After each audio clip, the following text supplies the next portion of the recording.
The laws are pretty clear. We had a company, very clear. We had a company, I joined it in '79, and when I started there were about 15 of us, and we sold it in 1998. And at this point we had about 200 employees. And it's always been very clear to me, you're either an employee or you're not. You're an independent contractor or you're not. And I have never had any misunderstanding about that. And I think people who are independent contractors know full and well that they're independent contractors, and that's fine. But when you believe that you're an employee and your employer tells you that you're an independent contractor, that's wrong. And that cannot be tolerated, and that has to change. Thank you.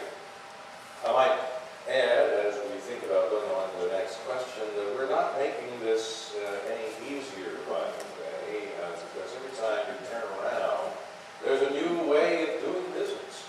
And all the electronics that we've been talking about make it even more possible for new business forms to begin making their way around, and how legislatures and courts are going to respond to this new wave of business forms is a very interesting problem.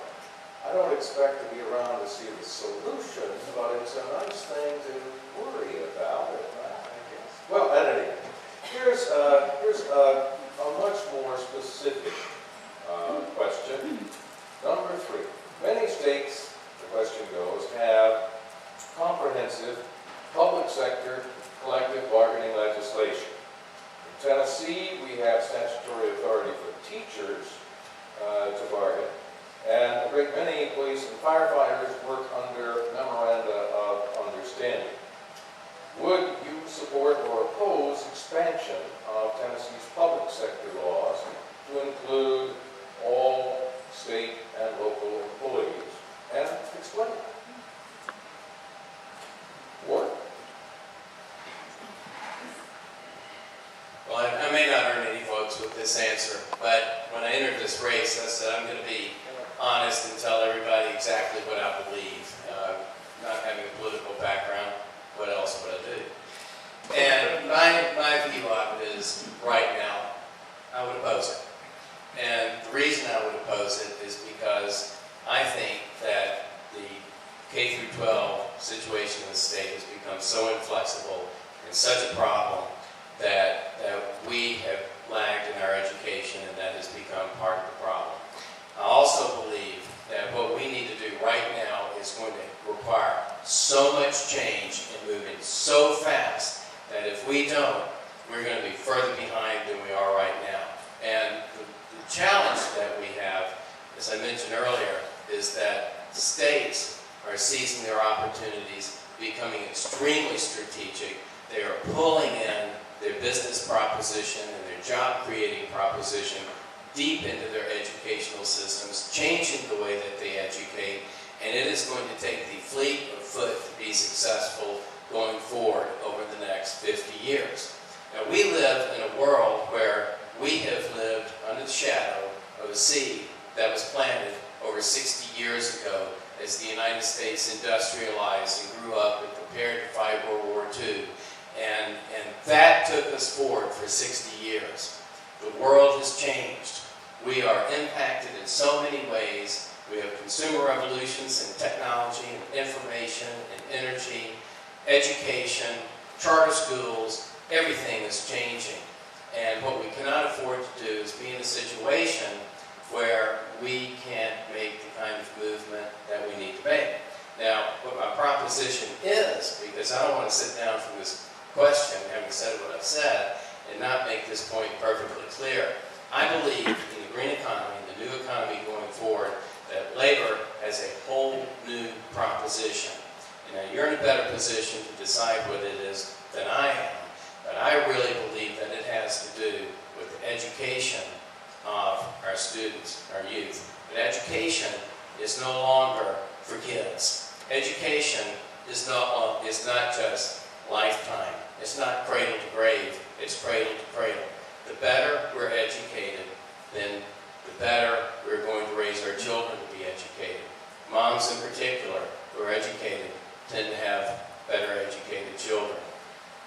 that's the way we need to go forward.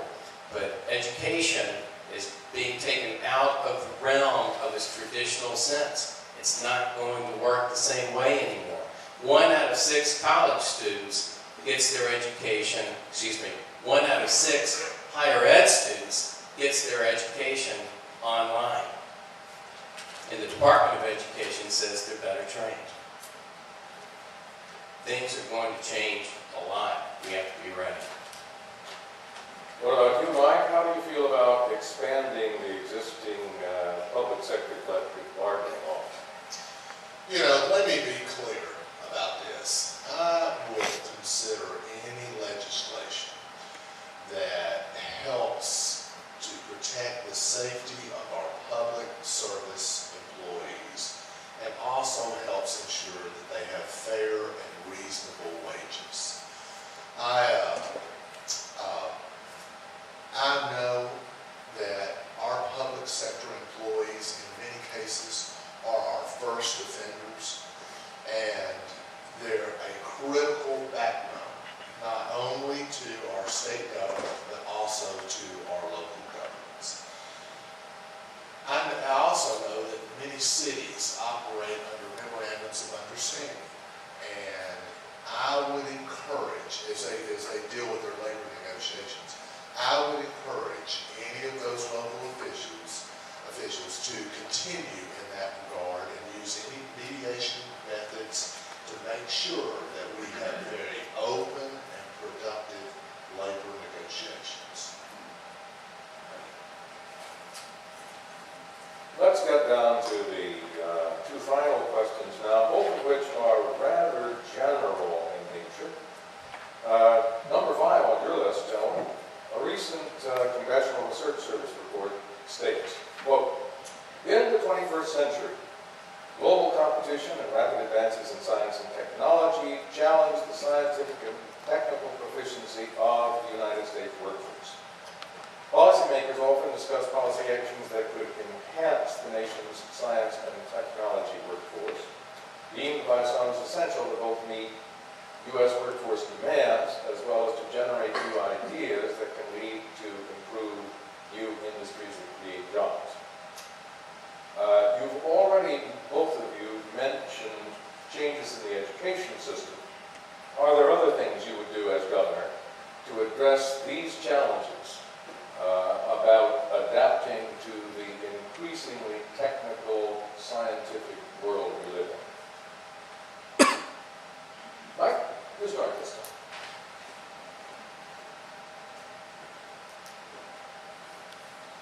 You know, this is one of those questions that you could literally talk until all of y'all are asleep.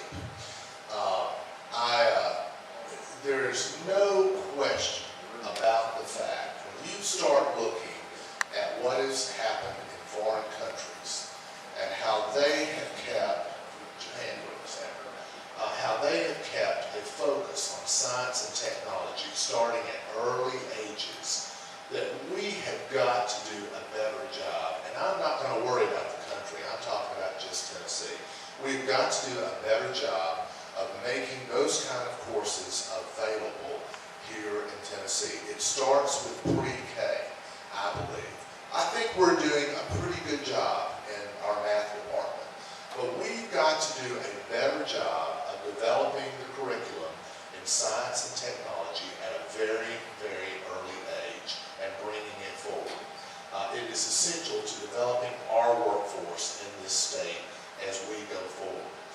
I believe we've got to make sure that our career centers now are developing the kind of curriculum that addresses the needs that we have got. You know, it's like any other business. You get used to doing that which you know.